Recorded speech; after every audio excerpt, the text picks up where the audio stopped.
L'essentiel pour faire de l'IA, c'est d'abord de se concentrer sur le besoin d'affaires. Parce qu'en fait, on ne fait pas de l'IA pour faire de l'IA, on fait de l'IA pour résoudre un problème, pour répondre à une question.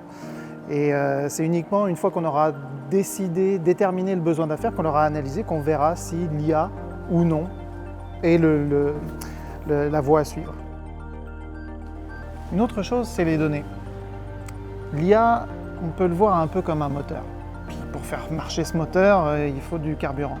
Et bien, les données, c'est un peu le carburant qu'on va mettre dans l'IA. Donc si on n'a pas de données, on n'a pas d'IA. L'IA ne sera aussi bonne que les données sur lesquelles on va l'entraîner. Un autre point, c'est le modèle. On peut être tenté de vouloir créer son propre modèle. Sauf que ce n'est pas nécessaire de réinventer la roue.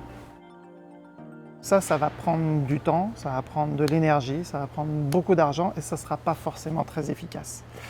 On a de la chance parce qu'en ligne, il y a beaucoup de choses qui existent.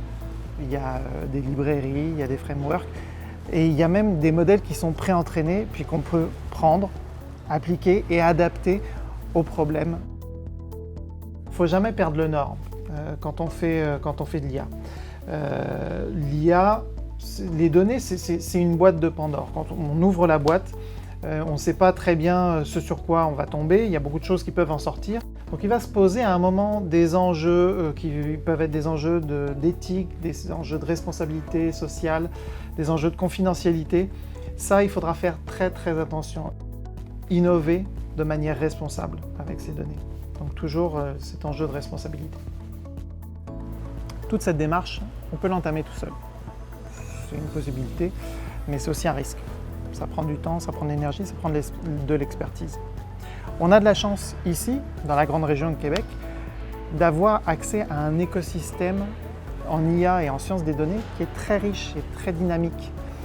Et dans ce contexte, l'Institut Intelligence et Données de l'Université Laval est un peu l'outil fédérateur de toute la recherche académique et de l'application de cette recherche pour la grande région de Québec.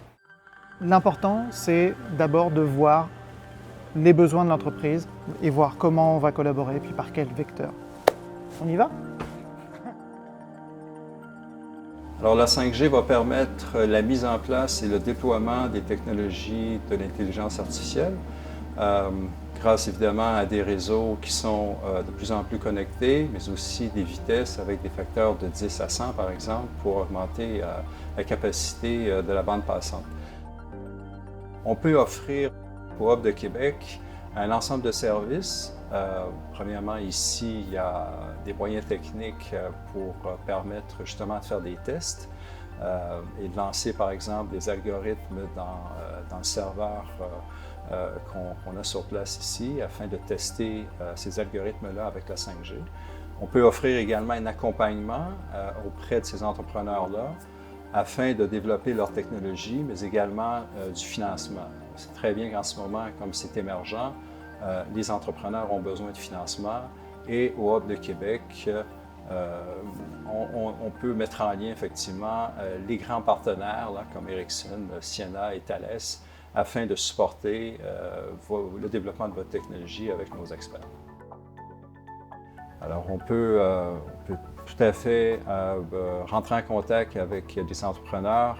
Les gens peuvent venir également au Hub de Québec. Ce sont des services qui sont gratuits de bout en bout et évidemment, il s'agit de qualifier les entreprises afin de les amener vers un financement pour développer effectivement avec une vision beaucoup plus intégrée, cohérente, là, votre technologie afin qu'elle soit concrète dans son application.